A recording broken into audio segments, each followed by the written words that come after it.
Panginoong Kristo, ang Lord's Day, para sa ating nag-aaralan ay patungkol po sa katwiran ng Diyos.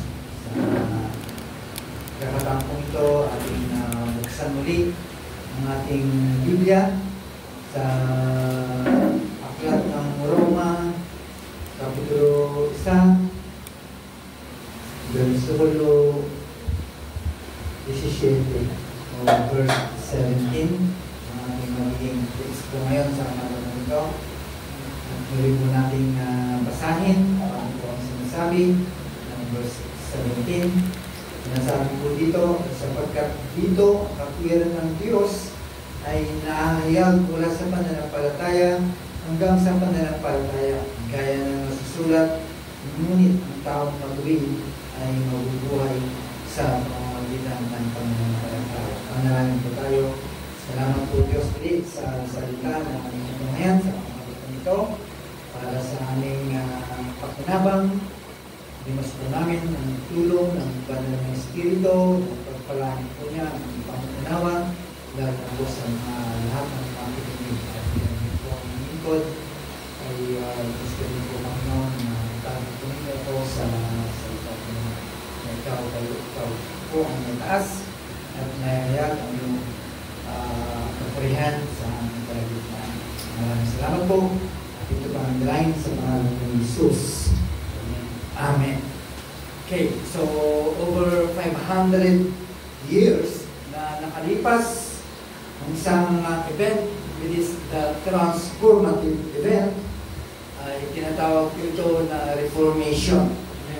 Ito po ay niyanig ang isang libutan o sa mga lugar na kung saan ay common sa kanila ang religion. So, dito natin makikita si Martin Luther, isa po siyang monk. Right? Kilala po siguro natin si Martin Luther dahil ay po naging Kristiyano.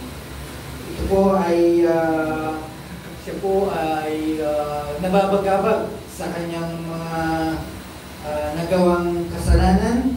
At dahil doon ay masikap po siyang naghanap. Right? Naghanap. Ito po ay nakita po niya that he was displaced God. Kaya ang ginawa niya for his efforts ay sa kanyang paghahanap, no? Ay patuloy na kinukundim po siya ng kanyang kaisipan. Ito ay patuloy na nararanasan po niya ang galit ng Diyos rather than peace sa kanyang paghahanap. Lalo niyang nakikita na galit ng Diyos sa kanyang paghahanap imbis na kapayapaan. While Martin Luther is studying Romans 1:17, ay natagpuan niya ang isang katotohanan na ang katotohanan kung ito ay magbabago sa kanyang buhay at magbabago din po sa sanlibutan magpakailanman. Kaya dito ay nakita po niya na ang katwiran ng Diyos sometimes he despised. Ito yung kanyang nasalangsang, but ito yung mas kailangan niya. Right? Tandaan po natin, itong tinatawag na katwiran ay hindi po ito sometimes we could earn o sometimes ay ito yung katwiran na hindi niya siya ang naghirap. Pero ang ating titignan ay isa pong itong regalo na hinahayag ng magandang balita. At ito po ay mapapasa kanya sa lahat ng merong pananampalataya. Kapatid, ang ating pag-aaralan ayon po sa Romans 17 kung saan sinasabi po dito for into the righteousness of God is revealed from faith to faith, as it is written, the just shall live by faith. Ating pag-aralan ang verse kong ito. Una, dito ipinapahayag ang katwiran ng Diyos. The gospel revealed the righteousness of God. Para maintindihan po natin, ating i-define kung ano ang sinasabi ng katwiran dito sa text po natin. Tandaan po natin, merong dalawang pangunahin para maintindihan po natin ang passage po ito. The righteousness of God in this passage, una, God's righteous character. Yung character po ng Diyos. Ayon sa sinasabi ng Psalms 145 verse 17, the Lord is righteous in all His ways. The gospel reveals God's character, ang kanyang justice, holiness, and faithfulness. Pangalawa, yung justification. Para maintindihan po natin, ito po ay napagdaanan po natin so many times sa ating mga Sunday school or sa ating Bible study. I-define po natin sa justification sa original Greek is for righteousness is tinatawag na dikaison. What you read this word ay sinasabi po dito na dikaison. It refers to the legal declaration of righteousness, commonly called justification. Yun yung tawag po doon. So, dito, ito yung pangunahin na makikita po natin dito sa text po natin na ibig lang sabihin, God's act of declaring sinners righteous. Yan po yung ibig sabihin po nito, justification. At kung babasahin po natin sa Romans chapter 3, verse 19 to 20, ating basahin. Kung ano po sinasabi po dito. Chapter 3 ng Romans, verse 19 hanggang verse 20. Sapagkat sa pamamagitan ng mga gawa ng kautusan ay walang tao na itinuturing naganap sa paningin niya. Sapagkat sa pamamagitan ng kautusan ay ang pagkakilala sa kasalanan. No, ibig lang sabihin, klaro na ang katwiran cannot come from our works. Hindi po ito nanggagaling sa mga gawa po natin or anything you obey the law, but only through faith in Christ's atoning work.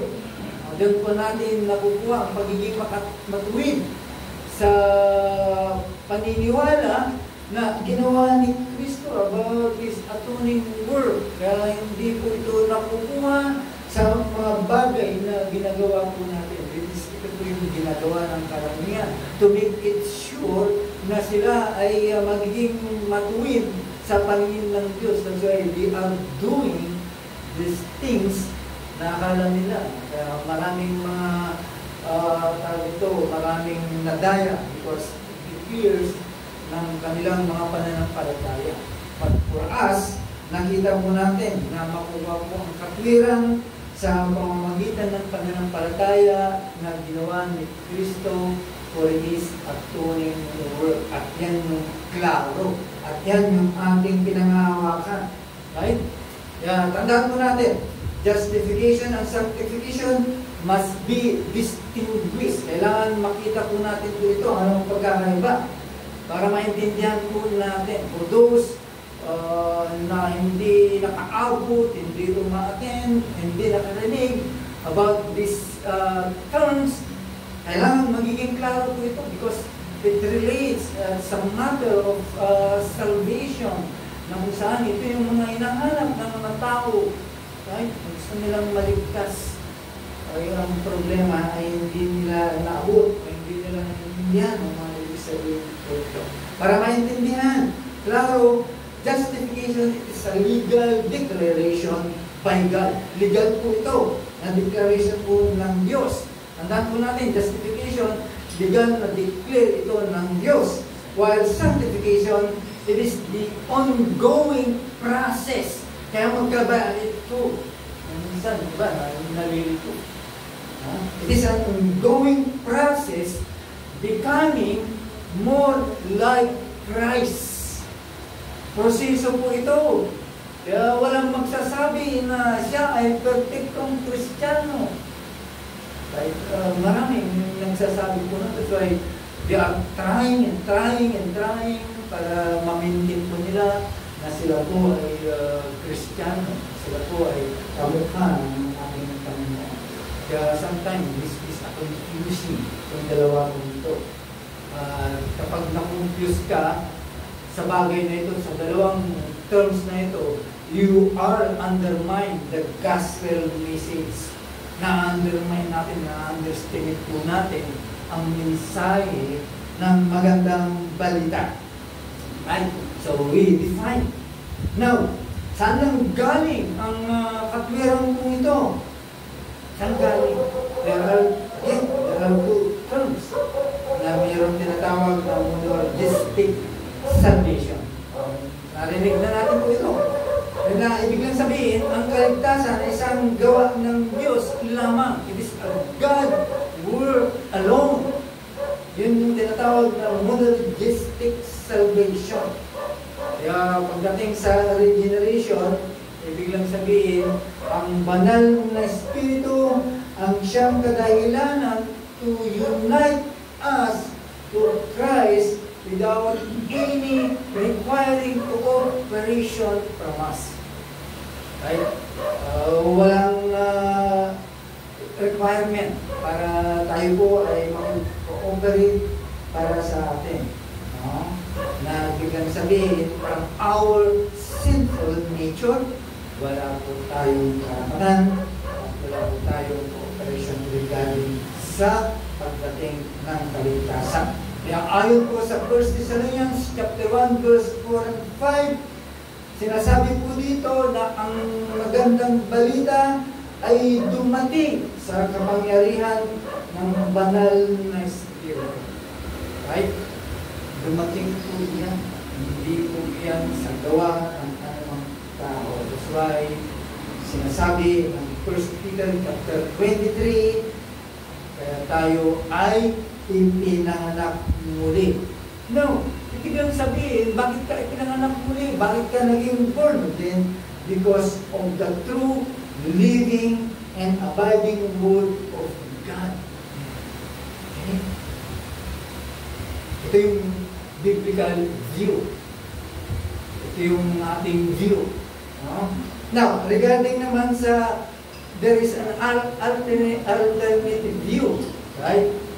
Siguro, pamilyar po tayo sa version ng mga rules. Yung tinatawag na synergistic salvation. Okay? To define, para maintindihan po natin. This is an alternative view. Which is ito yung ginagawa ng lahat. Right?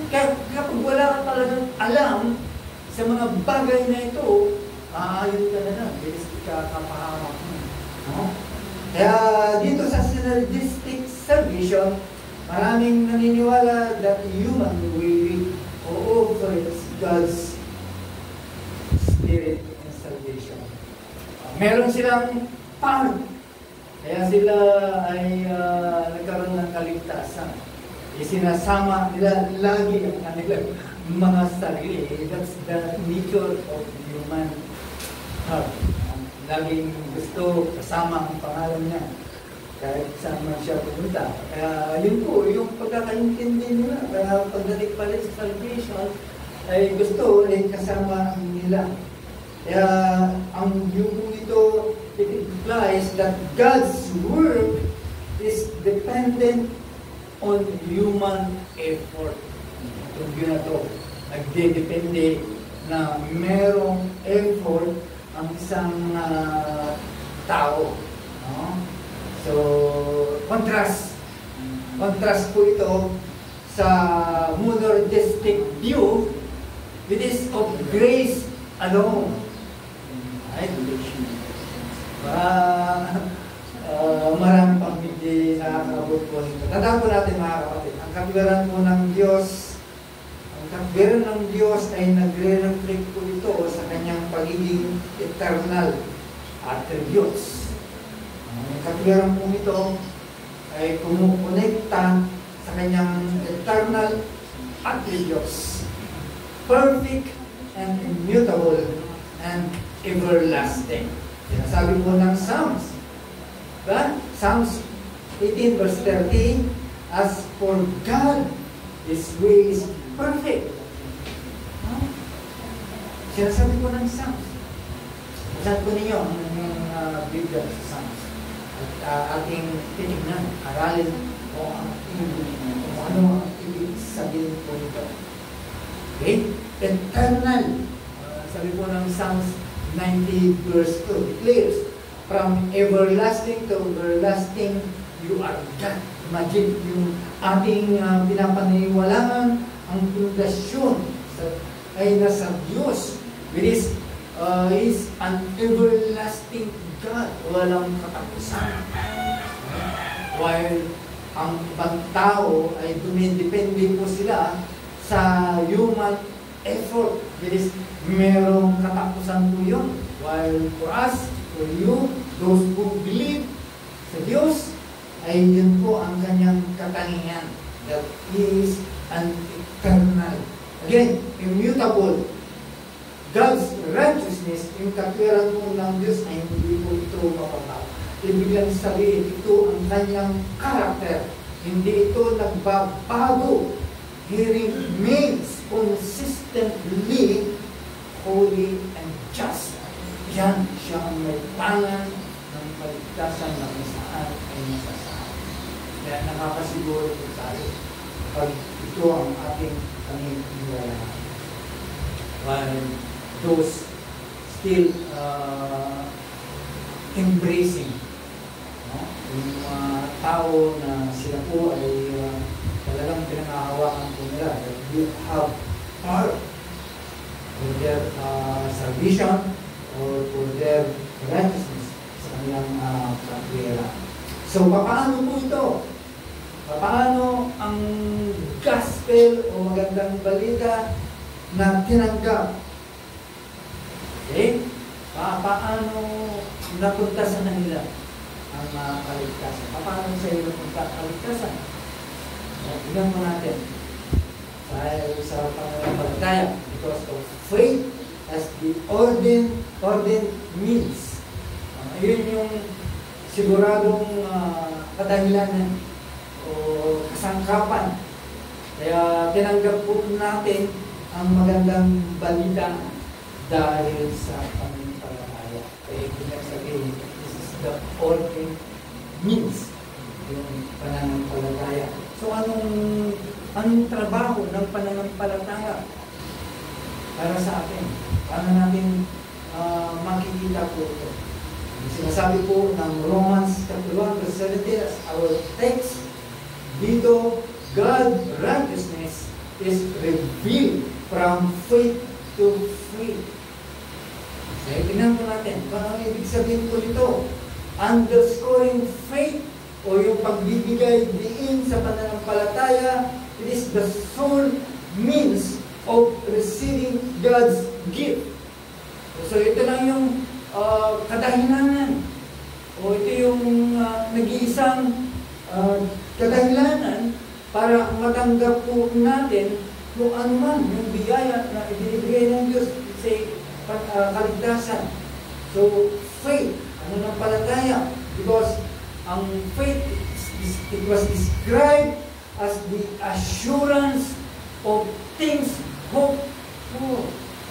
Kaya pag meron ka nito, ito yung sigurado kung saan meron ka ng mga pag-asa. Yun. Ano ba ang ibig sabihin ko ng faith? It is the conviction of things not seen. Okay? So, ibig lang sabihin, ang pananampalataya ay nag-umpisa sa kaligtasan. Yung pananampalataya mo, diyan nag-umpisa ang kaligtasan.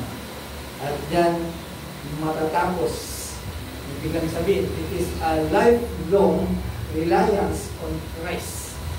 Ang pananampalataya ito, yung ibigay po sa atin ng mahabang pakikitungo kay Kristo.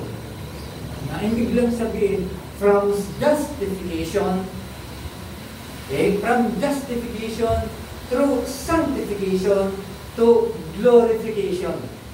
Yun yung takbo na kung tawagin ng ibang theologian, it is the golden chain. Right? Para sa kanila. Sa atin, para sa mga reform, I forgot. Ordo Salutis. I think, napag-aralan na natin po natin po yun. See? Ordo Salutis. At na yan, napag-aralan po natin. Now, yung from faith to faith, anong ibig sabihin po nito?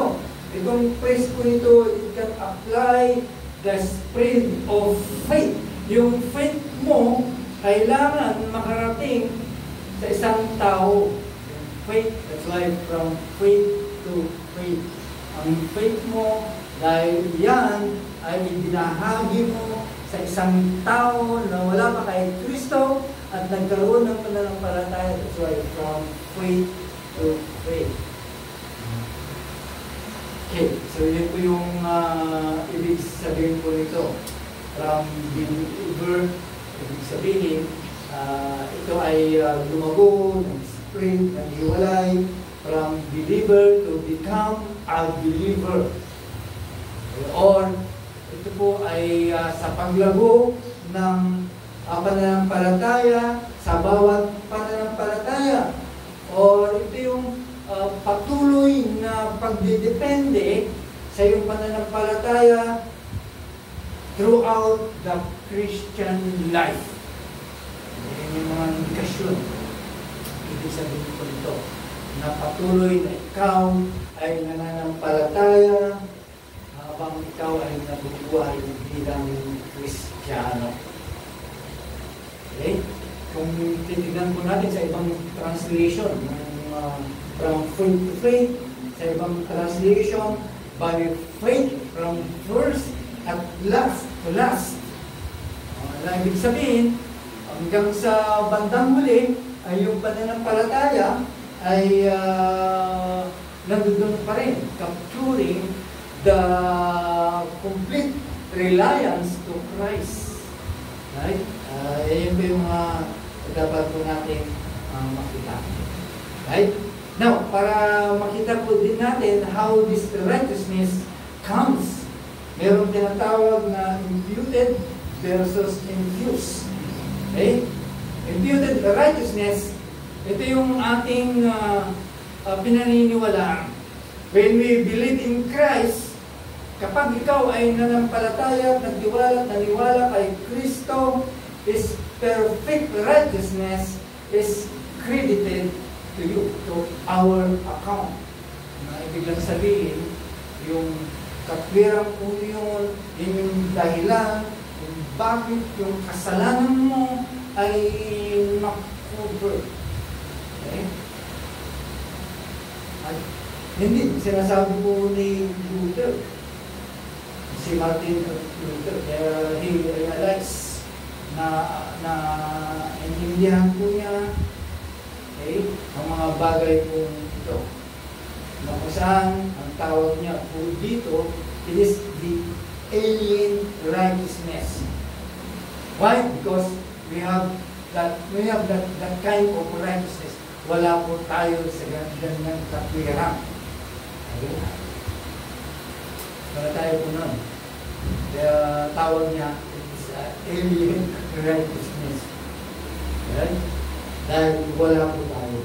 Because we have none of our own. Wala po tayong katwiran po niya. Kaya ang sinabi ng Panginoon from Matthew chapter 5 verse 48, basahin po natin.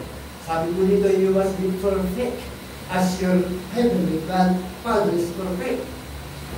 No? Ano ibig sabihin po nito? It points out na kailangan po natin yung tinatawag na divine righteousness.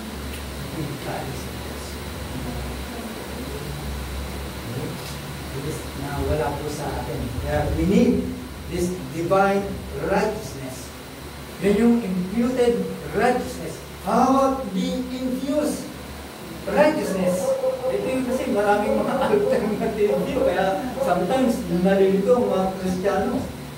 Kaya nagkakaroon ng mga paghahati because minsan kinukontra talaga ng mga they are truly Christian. Talagang kinukontra nila. Right? Kaya nagugulo ngayon ang mga tao. Kaya dito ko lang tuloy ng mga alternative view.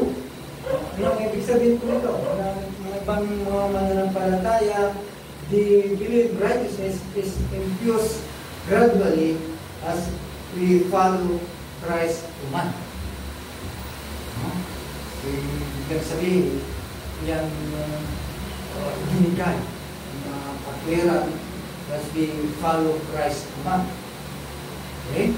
Na ibig lang sabihin, hindi sinasabi o sinasabi po kasi dito that our effort ay yun yung nagbibigay para tayo po ay magiging righteous. Pero hindi yan ang view ng Biblia. Right? Dahil sinasabi po ng Isaiah chapter 64 verse 6, true righteousness comes from Christ alone. Walang pwedeng pumalikod dito na kahit isang katerba na gusto mong gawin na mabuti, hindi ka makapagdina, hindi lang matuwid ng tao, hindi sa pamamagitan lamang kay Kristo sa kanyang pagkakas. Okay? Kaya nireveal ni Luther as he reflect Romans chapter 1 verse 17. That's why finally grasps that righteousness of God, it is a passive righteousness. Passive righteousness, ibig sabihin, yan ay patuloy. Okay? That God justifies us through faith. So, naintindihan ko yung Luther. Okay? Naintindihan ko na. Imagine sa kanyang pagiging mo na dapat hindi na matibag po yun. Dahil pagdating sa kanilang eschatology, alam po niya. Wala nang dapat makatalo sa kanya. But again, ang banal na espiritu ang pumitos. Dahil ka ng agas, ang kagaling ng tao to defend his religion, kapag ang banal na espiritu ang pumitos, as he studied his word, pumitos ang Diyos para maintindihan niya. Kaya naintindihan niya sa pamamagitan ng pananampalataya, yung katwiran. Okay? Ito yung magbibigay po sa atin para maging tama tayo sa harapan ng Diyos, not ours. So, paano ito may apply sa ating mga buhay as we continue leading in righteousness? Okay? Paano may apply po ito? Tandaan po natin. Salvation is by God's righteousness alone. Yan po yung sinasabi ng Ephesians chapter 2, verse 8 and 9. Na ito po ay nagpapaalala po sa atin that we are saved by grace through faith, not by works. Okay? So, ibig lang sabihin, yung katwiran na nagligtas po sa atin, ito ay regalo ng Diyos. Hindi ito resulta ng anumang effort na ginagawa ng tao. Okay? So, we are declared righteous by faith. Ngayon, ay dinideklara na tayo ay makatwiran dahil sa pananampalataya. Ibig lang sabihin, we are full. Tayo ay tinatawagan na mamuhay out of this righteousness. That's why believers should live lives marked by trust in God. Okay? Ito yung marka na ikaw ay nagtitiwala sa Diyos at handa kang tumugon kung ano ang inuutos ng Diyos.